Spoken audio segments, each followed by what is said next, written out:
No, go down.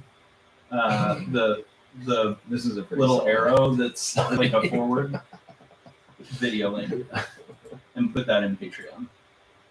I love the X's over the N's. Hi, welcome to our live stream. We're going to get started with our recording our episode in just a few minutes. Thanks for subscribing to Patreon and getting this extra bonus content. This is our first ever Cast. So wish us luck, and hope you guys have fun with it. Now you get to hear all the stuff we have to cut out. They're not hearing you in the microphone right now. They're not? No, they're hearing you from They're there. hearing me on there? Yeah. Oh, okay. I assumed they were going to hear me from this. Not yet. We're working on getting better, but we're not there yet. To bring audio in from our board into the video, it's a little more complicated. Do we have any idea how well this is picking us up? No. All right. Yeah. I mean, it's picking up our voices just like I can hear your voice right now. Okay. I have headphones on, so it's throwing me off a little bit. But Yeah. I believe you. Yeah. I don't want to, but I want it now. I want it now.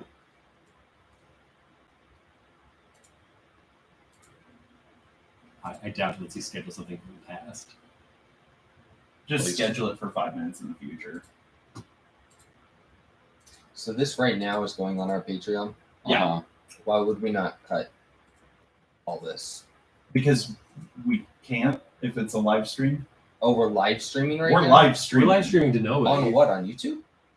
Well, yeah, it's unlisted. It's only the people that can see it are our patrons. Oh, our I patrons. Patrons.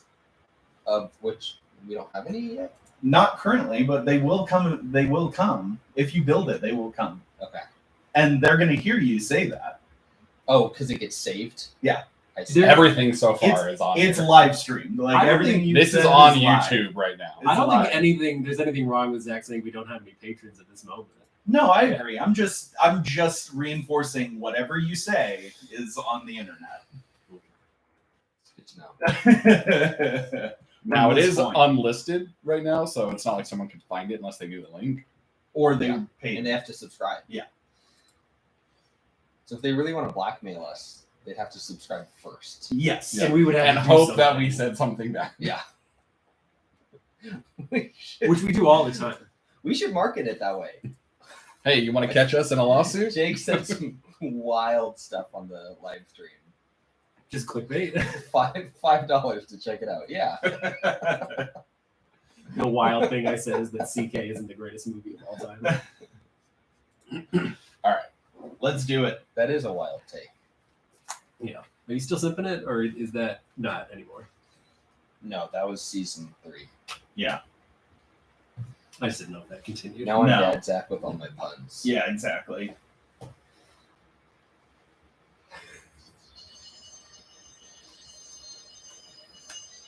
But. This is not going to play well into our song. No. They never do.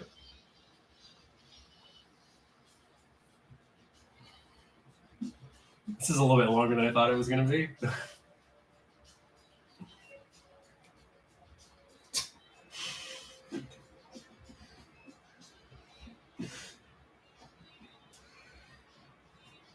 What is up, and welcome back to another episode of Rotten Potatoes, a podcast where 4 friends sit around and review movies that you absolutely should have seen already, but at least one of us hasn't. My name's Tyler, and I'm here with 3 of my best friends. Hi, I'm Scott. I'm Jake. Hi, I'm Zach. And that was not the correct, that wasn't from this movie, was it? No, that was just like the main. Mission Yeah, that's Impossible what I thought. It soundtrack. wasn't the one from this movie. Mhm. That kind of sounded like back when you could buy ringtones. And Yeah. Like a ringtone version. Yeah, Uh-huh. it was. That's what I searched. Ringtone version Mission Impossible. You know, I didn't have a phone at that time when people were doing that, so my mom would let us pick her ringtones, and I picked Crazy Train by Ozzy Osbourne, but it was just the beginning part where he yells, Alibi! and it would scare the crap out of my mom every time. I remember one time I was in one of my college classes and I had a country song as my ringtone and it went off and was just playing. and it was like super embarrassing for me. And I was like, from this point forward, just phone sounds. Like, the song you picked was embarrassing for you? Well, it was like right in the middle of like a quiet moment, and like we were supposed to be doing something, and it's like, yeah, like people were laughing. Did you get your phone taken away? No, it's college. What song? Oh, I thought this was in high school. Uh-huh. We one time when we were back in high school, where Woodcrest would confiscate phones, we set our friend's phone to audio on, and then called it, and he got his phone taken away for the entire weekend. Nice. Oh, nice. It was pretty funny. They took it away on a Friday. Yeah. I had an extra phone in my backpack, and so if my phone would go off, Scott had burners in high school. it was like an old phone that I had found. Okay. And so, like, if someone ever like heard my phone or I got caught with it, they'd like hand me your phone. I'd give them the crap phone. That's actually really smart. That it's like It that. wasn't connected to service or anything. No, I don't It was think it was someone else's charged or phone anything. that you found. We just found it like out in like the like trees, like the orange road. Oh, so you found somebody's burner phone. Yeah. That phone might be connected to a crime. Yeah. We also would like. I don't even know why we played this game, but we would like throw our phones at each other's phones, trying to break each other's phones. The baseball team did this, Such a high school It is thing a to very do. high school thing. and so I would use that phone for that too. I would use my real phone, so I was just like launching at that because I didn't care. Tell us what you guys did with your phones on Instagram Or Patreon. Or Yeah. Patreon. Can they talk to us on Patreon? I've not actually logged in. Yeah. Cool. And if you become one of our patrons, you would be watching this right now on live stream, and you can chat with us actually on YouTube. Oh, really? Can we see that? Yeah, Yeah. yeah. I mean, look, there's the chat right there. there's the chat. It's blown It's up. blown up. We're ignoring it, but it's blown up. So yeah, make sure to check us out on Patreon at Rotten Potato Pod and on Instagram at Rotten Potato Pod. We got a comment. It says, a long time ago, I left my phone in the trees, and then a high school kid took it. From please at return. fake Greg Laurie. Well, we are talking about Mission Impossible Ghost Protocol. In particular, I do know that apparently Tom Cruise hates numerals in movies or numbers in movies. And so he was super excited that they finally dropped it and it was just Mission Impossible Ghost Protocol. So now. he was really against Mission 2 Impossible. Yeah, Okay. he was against it. Don't they go back to it though at some point? No. Oh, they're all from this point on. From just this a point name. on, it's just Mission Impossible and then a subtitle. Oh, okay. But yeah, I picked this movie. This franchise has been, one that I've followed since I was a little kid. And yeah, the new one came out. I haven't got to see it. I tried to go see it yesterday before we recorded this so that I could weigh in. But I've had people reach out to me telling me it was great. And one person in particular who the weekend after Oppenheimer, he and I spent the whole weekend talking about how great Oppenheimer was. And he texted me and said, as great as Oppenheimer was, Mission Impossible was a better movie to go see. What did he mean by that? It was more fun. It was so well made. It was, I think the emotional payoff was magnificent. yeah, magnificent. I think was the word he used. Not 5F. Magnificent. Not No, tremendous. nothing's that. It wasn't tremendous, but it was magnificent, Yeah. Or it wasn't massive, but it So was he wasn't magnificent. saying it was critically a better movie. He was just saying it was more enjoyable. He said Oppenheimer is an artistic masterpiece. Mission Impossible is a better movie. Interesting. I haven't seen it, so I can't I think wait. I'd need him to unpack that because I don't understand. I think we kind of talk about that from time to time on this podcast, the difference between like art and consumer, appeal. I feel like we're going to get into that. So not a better film, but a better movie. That's what I said. Yeah. Yeah, Yeah. we're going to get into that Oh, later okay. this month. I think probably we're going to have a discussion about an art movie that one of us is going to hate. All right, Yeah, fair enough. quite possibly. Fast Six? Yeah, Yeah. Fast Six, the art movie that we're all gonna hate. But yeah, no, I've always loved these movies. I think I remember watching the first Mission Impossible. I had to be. I was for sure not older than 10.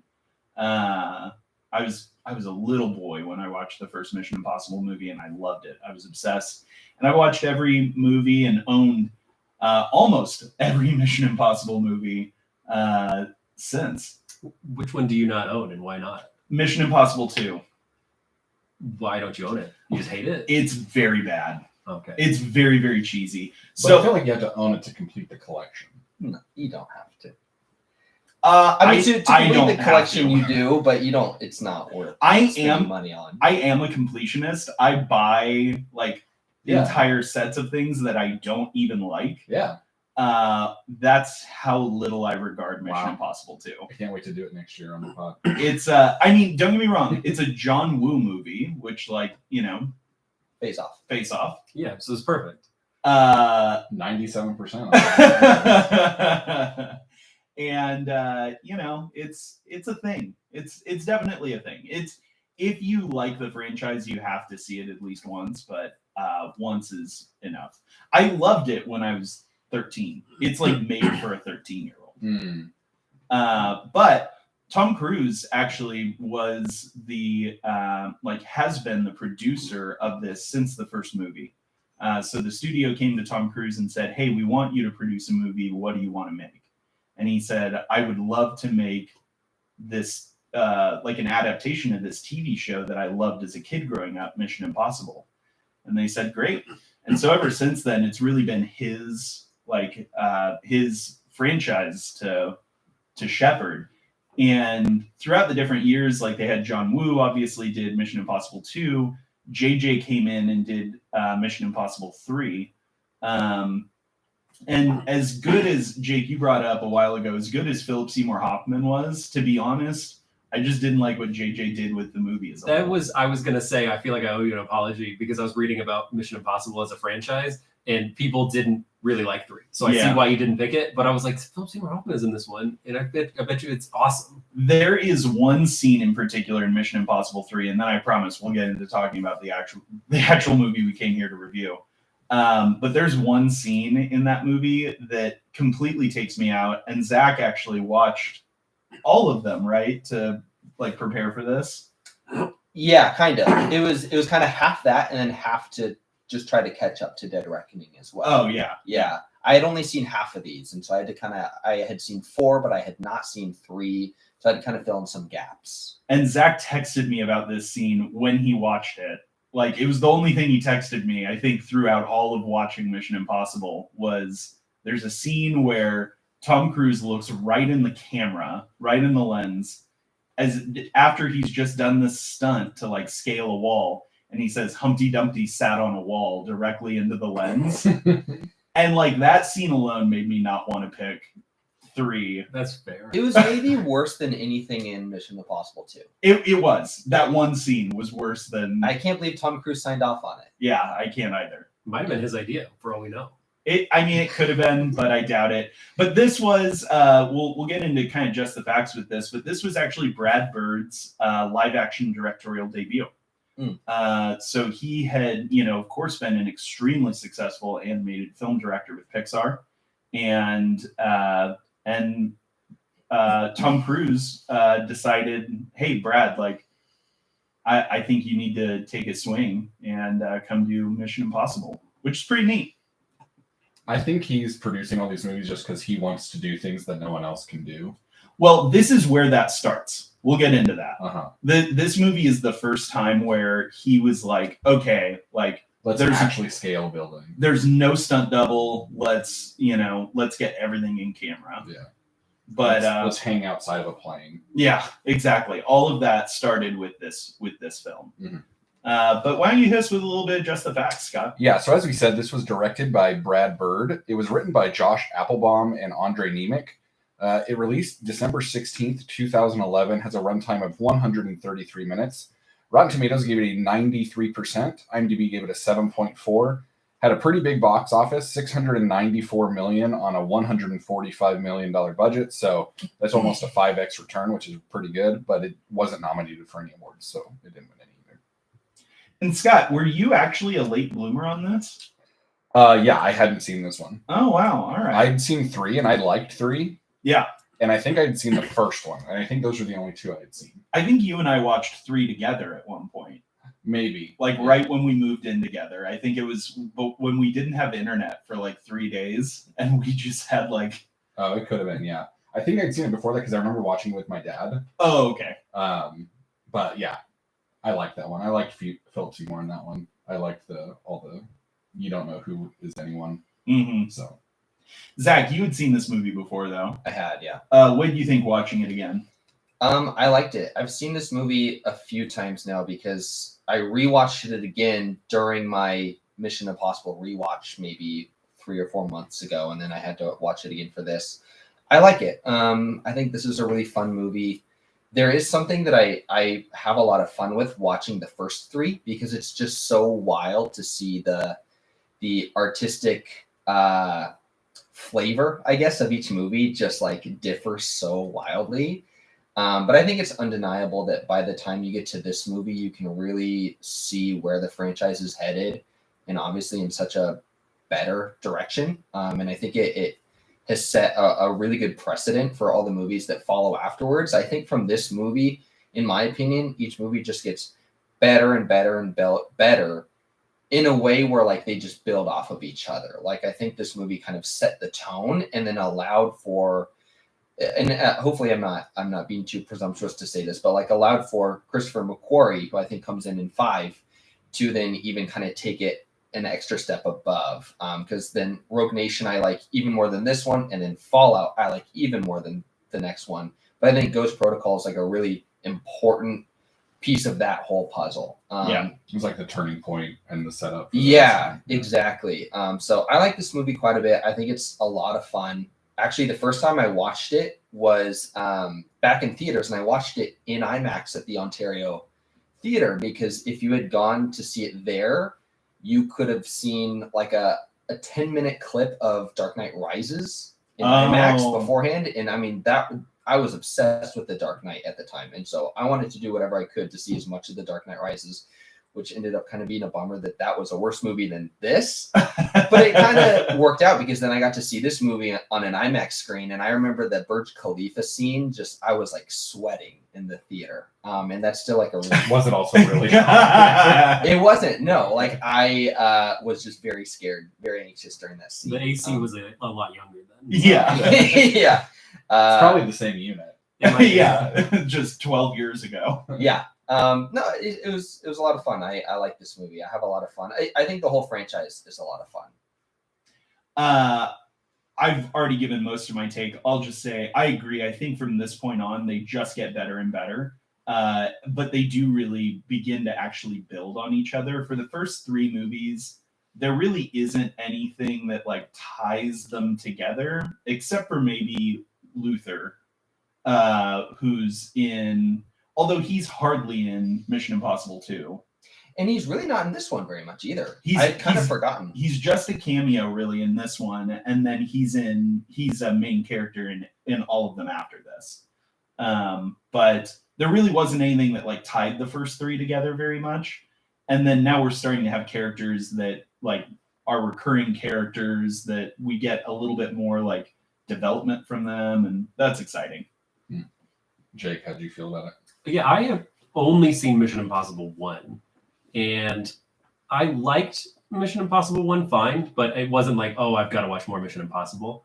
And so going into this one, I thought it would be fine. I liked it more than I thought I would based off of 1. I was surprised, I think, at the huge step up. I mean, I guess it had been 2 movies in between, but it seemed like a very big step up from Mission Impossible 1 to me, and so much so you guys were talking about that there was nothing unifying the first 3. Like if you would have told me that this was like a soft reboot of Mission Impossible or whatever, I would have believed it because it felt very different, but in a good way. I thought it was fun in the Burj Khalifa scene. Like I'm not afraid of heights, and I was just sitting at home and I was tense. I was afraid. I think that this is like the perfect popcorn entertainment movie, like series. Like I liked it. I had fun with it. I didn't really think about it afterwards. But I was perfectly entertained while I was watching it. It's funny that you brought up that it might be like if you got told it was a soft reboot, you would believe it. I think I would too. And in part because this is the first time that they nod back to the first Mission Impossible at all with the meeting with the arms dealer. It's the same thug with the same mask that he had to put on in Mission Impossible 1 to get to see Max. Oh, I don't think I remember Mission Impossible 1 well enough to have recognized that. I've seen it so many times that like it was maybe an Easter egg for like too few of people. But like the meeting with the arms dealer in 1, Max, he has to follow the exact same protocol to meet the arms dealer as in the first one. So in the first movie, someone lights a match, and that's like the signal that like, you know, lights a match and puts it out. And that happens again in this one. And then he points to the guy, and it's the same like enforcer from the first movie, like just a big Danish dude with long blonde hair. And he holds up the hood that he has to put on, and it's got the exact same sewing marks as from the first film. That's interesting. But yeah, I think like after this one, I would be excited if someone's like, "Do you want to watch Mission Impossible 5?" I'd be like, "Yeah." But before this, if somebody's like, "Do you want to watch Mission Impossible?" I'd be like, "All right." Yeah, You know, that's fair. If Scott, you really want to. what do you think? Late bloomer on this one. Yeah, I mean, I think it's fun. I agree that these are great, like popcorn movies. I don't think there's a ton to like that you do think about afterwards. It's kind of like when it's over, it's over. But yeah, I think they're a lot of fun. It's super cool that like these stunts like all really happened. Like it wasn't like just like CGI or on a soundstage or something. So that's like an impressive feat for this and like out other movies. Like I remember seeing I know this isn't this movie, but the like previews for the one on the airplane, and they're like, he really did this, and I'm like, Yeah. that's kind of crazy. Like he just hung outside of a huge airplane while it took off. Yeah. It's his commitment to that. You know, like we talked about with John Wick earlier this year, that Keanu Reeves makes a big deal about like, I don't do my own stunts, I do my own action sequences, like fights. And I think you know, part of it is Keanu is very respectful to the stunt community, but I also think part of it probably is like in the back of his mind, he's looking at Tom Cruise and being like, yeah, I don't do that. Like Tom Cruise actually does do his own stunts. Like on this film, he did not have a stunt double. And he had to like, that was a fight he had to win with, you know, studios and insurance companies and everything like that, because when you're Tom Cruise and like just this movie, you know, $145 million sunk into this project. And if he makes a wrong step and falls off the top of the tallest building in Dubai, the world. In the world, yeah, at the time, that would be, you know, a pretty big bummer financially. I can't imagine getting talked into doing that. There's no way I could even wrap my head around talking somebody into letting me do that. But I do think that it shows a lot of like, I mean, again, I agree. Like this isn't a movie that like I sit around and like I need to unpack with people. But I will say, like, I am pretty blown away by Tom Cruise's commitment to the art, because, you know, in his words, if we use a stunt double, we can't have the camera on the main character's face during that stunt. And so, you know, the audience is missing that emotional connection and the stakes. Like they're not feeling the stakes of it. And so like that's his reason for doing all. I think he's also probably a thrill chaser. You have to be. Yeah, you have to be. But I actually think his reasons are like actually like noble in terms of like, I'm doing this for the audience. And that's really cool as an actor and producer to. Yeah, and I don't know if this was like really on his mind or not, but I feel like it's almost become in a way like a nice little bit of marketing for each new movie. It's just like, what stunt am I going to watch Tom Cruise do next? You know, and that's half the draw for me when it comes to these movies. Oh yeah, because each movie I feel like is kind of up to the ante a little bit. In each movie, I've thought like, I can't believe he did that this time. And so I think it's really worked out in his favor. I'm way more interested to see like what Tom Cruise is going to do, what crazy thing he's going to do versus a stunt double. Or Ethan Hunt. Yeah. Sure. Although I do actually part of this, to be honest, like when you're seeing that all the time, like I think I do buy Ethan Hunt more as a character than I buy John Wick as a character. Like Ethan Hunt feels like he could be a real person to me. That's interesting. I I've don't- never thought about that before. Like I'm along for the ride in the movie, but if I think about it, I think this is insane and wouldn't be a real anything. So I don't know. Like I'm on board. I'm never questioning it while I'm watching the movie. But if I think, oh, do I think that a person like this exists? I would say probably not. I will say that I have a lot more fun watching this kind of action than like the John Wick kind of action. Yeah. I think there's something about Tom Cruise, and like he, no matter how allegedly insane he is, and how much you maybe don't want to like him as a person, the second I see him step on screen, I can't help but like him. Yeah. He's magnetic. He's very charismatic. I don't know what it is because like you forget everything, and it's not like I really like see him get lost in a character where I'm watching Tom Cruise, but I really like him. You know, I'm not like, oh, this is Ethan Hunt or whatever. Like he's one of those actors that I never learn his character's name. I just know I'm like, oh, Tom Cruise did this. But even still, I just can't help but root for him and like him in anything he's in. So I'm curious, has that happened for you from this podcast? Because before you had only seen Valkyrie.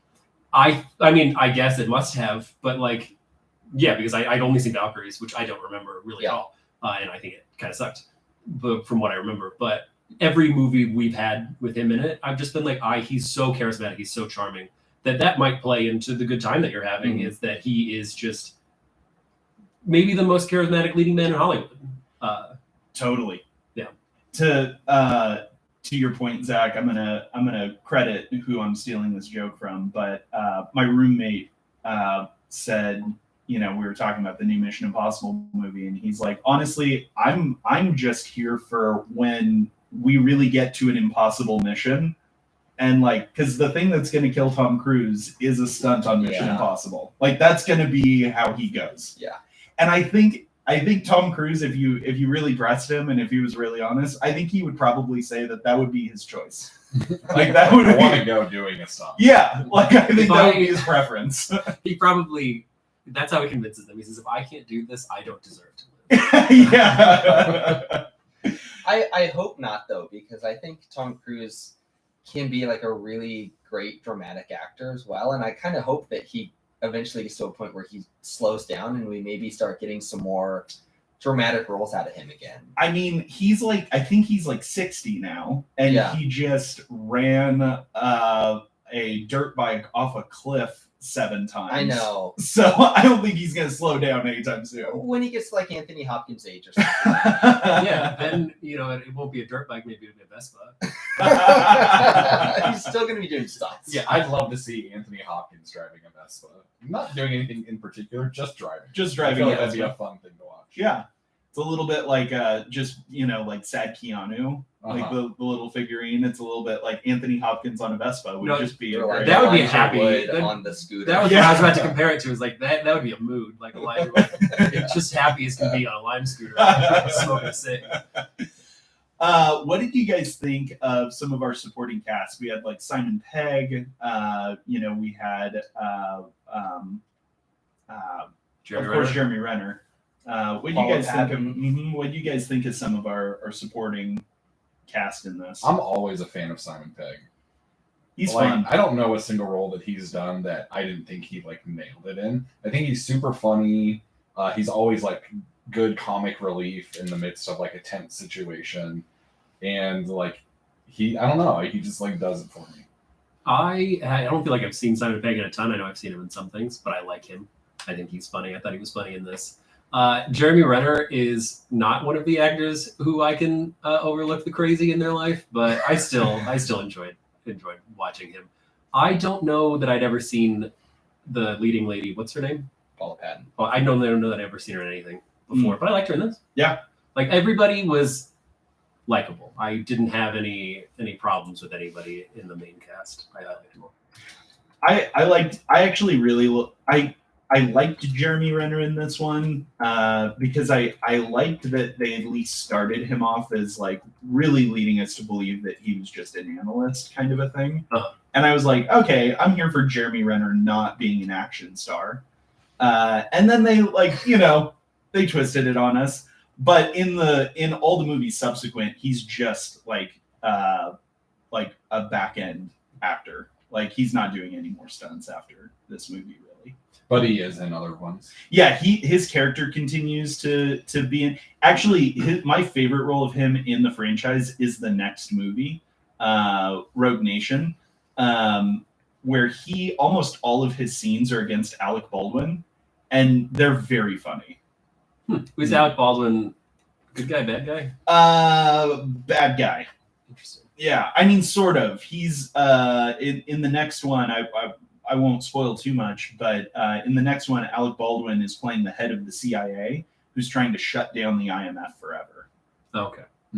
I'd watch that. Yeah, I'd watch that movie. it's a fun time. It's a really good movie, and they introduce a new super villain in the next movie that will carry into a couple of films. Like, if I felt like this movie was missing something to make it the perfect action movie for me, I didn't think the villain didn't do much for me in this movie. Yeah. And I guess like the villain was the stakes in the situation. Like the stakes were very high and I wanted to see them overcome, and it didn't detract, I guess, from their stakes and what they were doing. Like I didn't enjoy it less because there wasn't a good villain, but I would have liked a better villain in this movie. I think that's what I prefer about the following movies is the villain aspect, but then also the supporting cast aspect of this movie as well. I think I'm kind of indifferent to Simon Pegg. Even in all the movies, he's just not really an actor that I get very excited about. But my favorite iteration of like the Mission Impossible gang is Tom, Simon Pegg, Ving Rhames, and then I really like Rebecca Ferguson, who gets introduced in the next one. I think that she adds a really interesting dynamic, and I'm glad that they've like kept her around. And so I feel like it's kind of more the interconnective details of this movie that I'm not super fond of. But I feel like what this movie does really well is just lead me from like one awesome set piece to the next set piece to the next one, and they're all really great, all three different ones. But I also agree with you, Jake. I think the villain aspect of this movie is pretty weak, and was something that I think that's the strongest aspect of Mission Impossible 3. In a pretty like generic, boring movie, like Philip Seymour Hoffman is so good. Yeah. And it's a shame, obviously, what happened to him, but it's a shame that couldn't have been a character that could have been brought back. Oh yeah. In a future Mission Impossible movie, and to think about that, I think would have been really cool. Was Ving Rhames in a previous one? Because that scene he was he in Mission Impossible 1? I thought I remembered that, and then I forgot to look it up. But I was like, they're acting like I should know who this is. Yeah, Ving Rhames is he's in Mission Impossible 1. He's one of, after Ethan has been disavowed and he puts together his little team of rogues. Luther is like the tech guy in that team, and he continues to be throughout most of the franchise Ethan's best friend. Does he ever not get disavowed? Ethan? Yeah, like it seems like that's just something that happens. Like I guess it's just a stakes raising moment where like you don't have any of the stuff. Yeah, he did get disavowed in 3. He didn't get disavowed in 2. And I don't think he gets disavowed again. Oh no, he does get disavowed in the next movie. That's the thing. So when I was thinking about these, it's so much easier for me to differentiate the first 3, and then 4, 5, 6. There's details that kind of bleed together because they are very similar in tone. And they're very similar in like in the editing room. Yeah, like they look very cohesive. They do. Yeah, which I think makes for better films. In a better franchise. But yeah, I'm having a hard time. I think you're correct that he does in 5, and I don't think he does in 6. I don't think he does in 6. Yeah. And which one are they on now? 7 or 8? 7 just came out. 7 just came out, and it's going to be a 2-parter. They're Going the Way of the Fast. No, that's a 3-parter. That's a 3-parter. yeah. This isn't gonna be the last Mission Impossible, is it? Well, no, because it's part 1. No, but like the next one. That's not gonna be the last one, is it? It might be. Yeah, who's to say? Okay. Like he kind of takes these as he wants, like because he's the producer, so he kind of decides when he wants to make another one. I don't know if I've ever seen a 2-parter not be a finale. Yeah, I would assume it's going to be the end of Mission Impossible. That's my assumption. I was super excited when Sawyer came on screen. I was going to me ask you too. about that. And I was like, yeah, cool. Like, I don't see him in a lot of stuff. And then he died within Yeah. a minute. And I was like, all right. I had the exact same reaction at the beginning of this movie. I was like, Uh-huh. sick, Sawyer's in this? And then it was I actually do think he was probably a pretty underutilized actor for this franchise. Yeah, he for sure could have come back if they wouldn't have killed him off. Yeah. And there was one thing, like, I guess, nit that I would pick in this movie. I agree with you, Jake, completely about the villain. But I also thought that, like, just in general, that character felt the Hanaway character, Sawyer's character, felt just like I couldn't really understand. Like, it just felt clunky. Like, so he says to her, God, you're beautiful. I'm sorry I never told you. So they didn't have like a romantic relationship. But now she's like pining after him like they did. that confused me a little bit as well. And then also like when they like first rescue him from the prison, which I loved, by the way, the whole prison rescue sequence, I just thought was a lot of fun. I loved the little bits of comedy, like to like start things off. But then like as soon as they rescue him, Ethan's like, well, where's Hanaway? Like he knows who he is. Like, and in the third movie, we see him like training agents. And like maybe like the presumption is like, oh yeah, maybe Ethan Hunt at this point kind of knows everybody. But like we just didn't even get any kind of like development on how he knew him, like what kind of an agent he was, like. I think I benefited from not seeing the first two because I didn't have those thoughts. I just assumed that he had been in previous ones and that there was something there. Yeah, it was not like that was a whole new team in that executing that mission. It was a whole new team to us. That was like, I also assumed that we knew why he was in prison. Did we not? Like when we started this movie, did you not know he was going to be in prison? From No. The last one? Okay. Yeah, no. So in the last one, it kind of ends with him sailing off into the sunset with his wife. Okay. And then all of a sudden he's in prison and not with his wife. And then like, wait, maybe his wife's dead. So. Only to find out she wasn't. Like knowing those details, I don't know how I feel like taking that in because I just kind of made the assumption that this was all stuff that we knew, but I feel like I was given enough when they're like his wife is dead and I was like, oh, that was probably something that was big in another movie and they talked about a lot and I had no idea. Yeah, That was no, all off screen. we were all like we were all playing catch up just like you were. Okay. Yeah. Which is kind of I kind of like it. I kind of like the like, wait, what happened? What happened? Like, I think it's probably like in retrospect, I think it's probably something that they have to do for these movies because they have to assume that people are going to come see them that have never seen a Mission Impossible before. So exactly. you have to be able to start fresh and then do enough for your loyal fans, but not in a way that takes away from the movie. Totally. Which I think they do a good job of in this. Like, because sometimes those things get pretty ham-fisted, Like we've talked a lot about movies that just commit the sin of over exposition, and I felt like they towed that line pretty well in this. Yeah, I hate it more and more when I get things over explained to me. I just want them to assume that I can make some jumps. And if I can't make some jumps and I'm a little bit confused, I would rather be a little bit confused than a lot bored. Yeah, I think I'm with you. That's how I feel about just books in general. This should be 15 pages, not 300. I'm listening to a book right now, Scott, that you would hate. I'm listening to the Oppenheimer biography, American Prometheus, and I am 13 chapters in, and he has not started building the bomb. And I'm a little bit like, I would like to get there. You probably would have tapped out. I 6 wouldn't have hours ago. started it. Yeah. Scott, you know what we need to get you on? Instead, we've tried to like set you up with some novels. I think we just need to set you up with short stories. Maybe. I think like let's get you reading a handful of like Hemingway and like Whitman short stories. Yeah.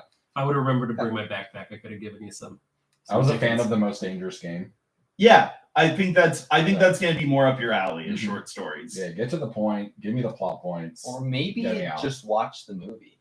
Have you thought about that? That's what I'm doing currently. Yeah. Oh, okay. There's not How does that movies work of out for everything. you? I enjoy it a lot. You prefer that? Yeah. That method? Yeah. Okay. I also really enjoy just reading like plot summaries. Like I can watch a movie in a minute, like just reading the whole thing. I think that So even movies sometimes are too much of a commitment. Yeah, there's a couple coming up that I wasn't a huge. Scott, I know, is a millennial, but Scott is somehow the most Gen Z of us. Oh yeah. I have no attention span. Give it to me in the most condensed form possible, and then we're good. Yeah. But I think that there are, I guess not to get too off on a tangent, I think there are some works of art that are just so tied to a medium that you can't adapt them. I think there are books that don't serve well to being adapted, and I think that there are plenty of movies that I think would have not made a good book. So I don't know. I think having it open to you gives you a little bit more opportunity to experience good things. Yeah, I would agree with that. I just feel like Scott's I limiting think, himself. I think everything should be available in every medium. I want choices. I'm thinking about. I've been chewing on Tyler what you were talking about with Josh Holloway's character and that whole dynamic and how it feels a little clunky. And I think I would agree with you. Sorry, And- it's Josh Holloway Sawyer. Yeah. Yes, yeah, Hanaway in this movie. I think the one aspect of this movie that didn't really work for me was, and you touched on it, is like the romantic relationship. Not only was that maybe just kind of confusing, but to me it feels really unnecessary. Like I don't feel like it really, it didn't really affect the plot very much at all. And maybe my issue is also with Paula Patton. It felt forced, a little cheesy. I think there's some aspects of this movie that do feel a little cheesy. And I think that that's something that I prefer in Rogue Nation and Fallout is it feels, there's less of a playfulness, I feel like, to those movies. And it might be really subtle. I don't feel like those movies are all that different. But yeah, that was an aspect of this movie that felt pretty forced. I don't know that I would blame that on Paula Patton. I feel like I would blame that on the writing of them, because I feel like this was introduced probably only so that she would have motivation to kill the blonde haired Moreau. Yeah. And that's probably why they put it in, and just to add that point of conflict. But I agree that it was a little confusing, and I didn't buy it. But I don't know that that's her fault as much as I don't know that they gave her and us enough. Yeah. That might be true. I will say I agree with you that the next movies have much less playfulness in them, or maybe just more subtle playfulness. This can get on the nose sometimes in this movie, but I kind of love it. Like my favorite scene in this movie, and what I didn't want to put forward a recommendation to Scott. I like when he surprises us with what the audio intro is going to be. But my favorite like moment in this movie is when he does the George Bush mission accomplished and like slams the button down and it does nothing. Like I die laughing every time. I thought it was funny when they were making fun of him. Yeah. You really did that. And because I think that made me like him a little bit, because that means that he told an embarrassing story about himself. Right. Which I thought was fun and funny, because you wouldn't think of him as the kind of guy to be like, hey, let me tell you about this dumb thing I did. Yeah. Ethan does feel a little bit like can feel a little bit larger than life, and that's a humanizing moment. What did you guys think about like some of the jokes in this movie? Sorry, I was trying to think of that scene. That was like the big end. That was the climax of the movie. I watched this before we recorded last time. It's been a little while. I was just trying to remember. They're fighting in the car park, and he like has to dive the car down to get to the bar. And he like crawls out of the smashed car and opens the thing and just goes, mission accomplished, and hits the abort button, but nothing happens because it's like not connected to Wi-Fi.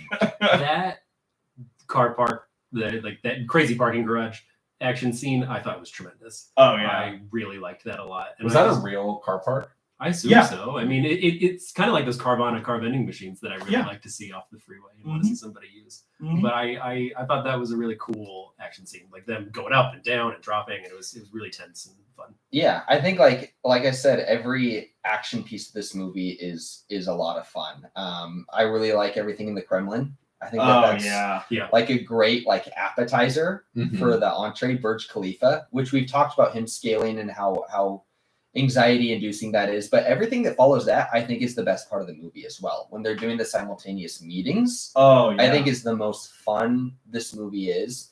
And I actually really like, I don't know how to pronounce her name, Leah Sadu. Sadu? Yeah. yeah. Yeah, I actually think that if she was maybe the big bad of the movie, it would have been maybe a little bit stronger, because I think that she commands a stronger presence in the movie. So I'm a little bummed when she's so quickly disposed of. But the car park is also a ton of fun. And so it really just feels like we are going from incredible action piece to the next. They could write her back if they wanted to. Well, they haven't yet. So. They've never rewritten in like a dead character. A dead, they don't Because you don't fast- see her die, you just see her get thrown out the window. She How dies. would she That's not they were die? what 130 stories up. He said. Yeah. Yeah, she had a lot of time to figure something Maybe out. she caught that glove. Maybe she caught They Tom's caught the glove. glove. Yeah. Oh, I loved that gag when he's like climbing up further and then the glove is like Oh. there and then it glitches and falls. What That- does Jeremy that- Renner say to him too? He says something. Your line's not long enough. Yeah, No shit. I like that a lot. That I- was funny. Loved both of the times he messed up a jump and smacked his head. Yeah. I was like, it happened once and then it happened again. I was like, I love that they did that twice. Yeah. It was funnier the second time, to be honest. Oh yeah. That when he smacks his head into like flying in, I mean it's just this incredible like feat, and then he just smacks his head. It's just I think to me again, like that's the part that makes Ethan Hunt to me feel like it could be a real person, because even though he's so determined and so well trained, nothing is perfect. Uh-huh. And I appreciate that, because I think so often in action movies and spy movies in particular, like we've talked about this a lot, like the impervious hero, that like nothing can go wrong and they're just stronger than everybody, and that's And- not always fun. And even though he makes mistakes, he's still competent. Like Right. I think there's something about, I saw somebody talking about No Country for Old Men this way, but I thought about it a lot in movies I've watched since, where they were saying like there's something very satisfying about watching people be very good at what they're doing. And I think that incompetency in movies and whatever has its place, and I think it's always very funny. Yeah. But I just like to watch people be good at what they're doing. And even though he's making mistakes, he's still very competent. And so I can still get behind him. Yeah. I think speaking of like incompetent characters as well, even though Jeremy Renner, I don't dislike him in this movie. I don't necessarily like love him in this movie, but I think the strongest he is in this movie is when we see him do the stunt and go into the air duct and have to like dive down, and he's so anxious yeah. about it, and then he's kind of hovering over the little RC thing. Like that whole bit is a lot of fun as well. Oh yeah. And I think he's pretty funny in it.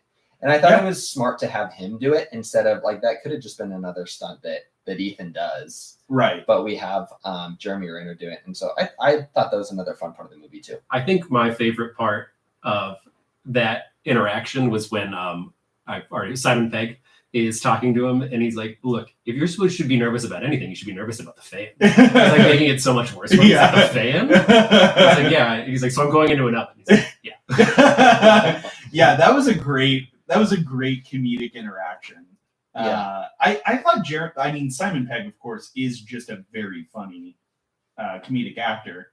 I don't normally associate Jeremy Renner with being like particularly funny. Yeah. I used to associate him with like being a really good musician. I Yeah, associate with him with getting run over by a snowmobile. or a really good archer. Mm-hmm. Yeah, or a really bad snowplower. Yeah. Or Yeah. run a really successful app. Yeah. But I thought I honestly I liked that they gave him a lot of comedy beats in this. Like I feel like he delivered well in that. Yeah, because we don't need another Ethan. No. I thought it was funny when he was like, "Should I not have jumped?" Did you jump? I jumped. Yeah. Although I will say, like from the beginning when he first showed up, I was like, I immediately thought he was like an agent. Oh really? Yeah, I didn't believe they're non-agent. Especially when they called so much attention to it. He's like, "You're an analyst? I'm an analyst. You're an analyst?" And then he draws up the thing. And I was like, okay, he's not an analyst. Yeah. But then he was so green like right away when they get like, you know, in that tough situation. Like Ethan is really the one saving him. Like he doesn't come off like he's playing coy in that. Like he has never been in the kind of situation that Ethan's been in. Yeah, I just assumed he was just keeping it from him. Yeah. Also, I think that like because he was on like a protection detail. He wasn't on like some super secret mission. Like I think he was IMF support team. you can be a badass and not Tom Cruise in Mission Impossible badass. Yeah. Like you can still be very well trained and be way out of your depth. I feel like those don't. That's not like incompatible. I agree, and I think that was my experience of the character. Yeah. Well, any other things that like worked? Well, we've talked about a few things that worked for us. Any other things that in particular did not work for you guys? I really don't have any major complaints about the movie except the villain. Like it just I watched it, I was entertained, and then I was glad I watched it. I'm not saying this didn't work for me. I was surprised when they were talking about his wife being dead because like the whole 3 was like saving her. Right. And I'm like, they did all that just to kill her off screen? Like that just felt a little weird to me. So then it made more sense when they said, just kidding. Yeah. Later on in the movie. And I had assumed that she died on screen. Yeah. So I was like, okay. Well, the whole third one is like she has like an implant in her brain and is gonna get killed. Sounds pretty and cool. Tom Cruise has to save her. Oh, also part of the reason why I don't like 3 is like it's a little bit like if you know kind of a thing. The entire like opening sequence that everyone pines about with Philip Seymour Hoffman and Tom Cruise screaming at each other, like that whole like the entire like plot structure and like shot structure of the movie was basically just the pilot of the TV show Alias, which was a JJ TV show. Like he just ripped off his own pilot. Oh, really? And made like he's like, let's make a movie in that same exact tone and vein. I was so thrown off because when you said the JJ's pilot, I thought you meant the pilot in Lost because he uses that actor and everything. Oh, that's true. Yeah, Like, he's also in guy? Alias. Yeah. By the way, And he's in Mission Impossible. And he's 3. in Mission Impossible 3. I see what you mean, though. Yeah. Interesting. And I just, I'm like, the more I see stuff from JJ, actually, to be honest, the less impressed I am with him. Sure. Like, I'm just like, it's a little bit like the M. Night Shyamalan thing. Like when my first experience of you or my first couple experiences with you are so great, the bar is so high. Mm-hmm. And then you're like, oh, but that's the only 2 tricks you know. Exactly. And it's like, all right. But I think for this movie, I think one of the big things that doesn't work for me all the time is I think it is maybe a little too playful. There's some comedic moments that we've talked about that I like and work for me, but his like Russian prison friend, didn't work for me. I don't like that. Bogdan. I don't like that character. The like Indian art collector guy, that whole bit. And I wonder if this was a little bit of a like overcorrection from the previous one because the third movie is nothing playful. So dark. Yeah. It's really dark and like feels a little too dark. Yeah, way too intense. And dark. Yeah. And so I guess I don't blame Brad Bird for maybe course correcting a little too much. But then I feel like 5 and 6 kind of like perfect the tone, in my opinion. I really like where they kind of settle. I think I agree with you. Oh, I do have one question. Is this an American organization? Mm-hmm. Why are there British people in it? That happens in like the intelligence community, especially at the highest levels. Because, like, let's say you have someone who is maybe British, but they have a lot of American interests, like maybe their children are American. They might have a dual citizenship, but having as an American intelligence agency, having someone who's British will get you into certain doors that having someone who's an American maybe wouldn't. Interesting. Because there are other countries and other cultures that might not favor Americans, but are neutral on British people. Interesting. And so it's pretty typical in the intelligence community throughout the world to recruit people that are not native to your country. Yeah, I just had that question, and then I was like, "Oh, bring it." Yeah, But yeah.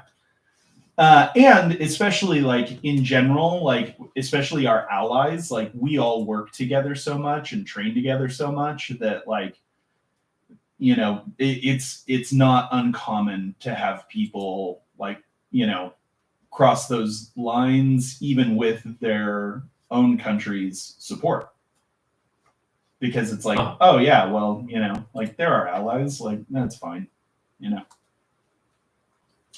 All right, well, what do you guys say we put this one to bed? Let's do it. Tyler, you're going to be up first. Okay, I'm going to give this 8.2 missions accomplished. Jake. I'll give this 7.8.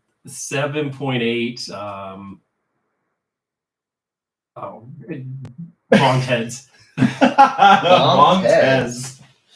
When Tom Cruise bonks his head Yeah. on the Burj Khalifa. Yeah. And on the car or whatever he does again. Yeah. I'll give this also 7.8 dead, but also not dead wives. Do that. Exactly. I will give this 7.7 quickly disposed of Sawyers. That's a bummer. This comes out to a 78%. Once again, Rotten Tomatoes gave it a 93%. So we're significantly under them, but IMDb gave it 7.4. So we're just a little bit ahead of IMDb on that one. But yeah, this comes out to movie number 67 out of 141. Not bad. All right. I mean, I'll take it. That's pretty much where I think Mission Impossible belongs. Well, hey, where are we going next week before we get fully out of here? Oh, sorry, we're going to me. Yeah, it's Jake. We're watching a movie that I had never seen and knew nothing about. Dr. Strangelove. All right. What are you most excited for next week? Peter Sellers. You sounded so apathetic to say that. I forgot we were on camera, and then I saw how hunched I was. I need to get better posture for me doing this. Love the pod that Jake's a real hunchback. Yeah. All right. Well, Patreon, we hope you enjoyed this first ever live stream. Thanks for hanging out with us, and we'll see you guys next time.